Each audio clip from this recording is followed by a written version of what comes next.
remove the 6 screws here, here, here, here, here, and here.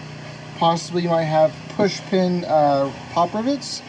And once you remove all of these, the hood will, the grill will actually come off this way, because down here it just pushes in. So I pulled the bottom of the grill out, and now I can just unattach the blinker like this to remove the grill entirely. I don't like to work with this in my way. On the outside of the existing lights is this bracket. I've already installed this bracket, but I did not put the anti-flicker in there. So now we will be removing it again and adding the anti-flicker in there. To remove the fixture from this adapter, this red piece needs to be clicked all the way up. So sometimes you might need to get a flathead, but I didn't need one because I've already done it recently. So I will now add all of the stuff for the light.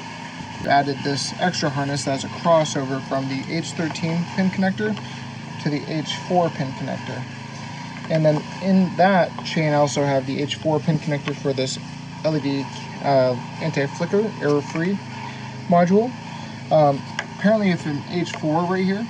You can just plug this directly in there without needing this extra harness. And that plugs into the H13 harness that's already existing on this light fixture. And so this one, I have it on my driver's side, I have it labeled 1. That is important because when I attach this wire in, which is part of the LED control unit, it needs to be 1. And at the same time, when I wire into the blinker wires, it needs to be the 1 as well, because over here on this unit, you have several wires on it. You have your red, black, and then green and blue. And so 1, 2, and then red, black. So negative, positive, and then which blinker you're tapping into.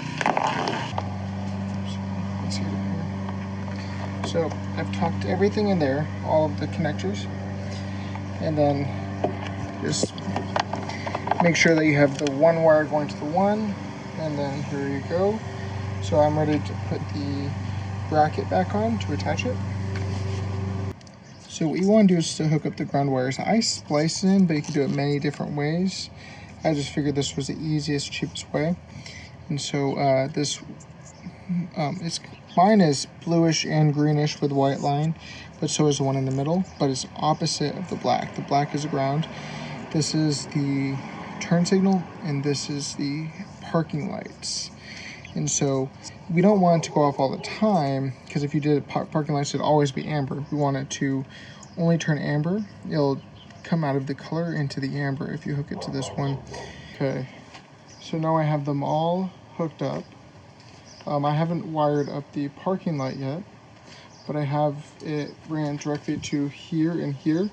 In the app, there is a power button at the very top that you can turn them off with. I probably will end up hooking them to an accessory port soon inside the fuel box and inside the fuse box. Okay, it's fluttering much more in the video than it is in real life. It's almost as consistent as the blinker light, but here it flutters, probably because of the oscillation of the actual video being taken. You can see the rest I have them right now scrolling through colors. So that is what it looks like. And so let me hook up the other parking wire, but that one will go into number 1 coming off of here. Number 1. There, now that everything's done, I have everything kind of running underneath this plate and zip tied. That way everything will look clean.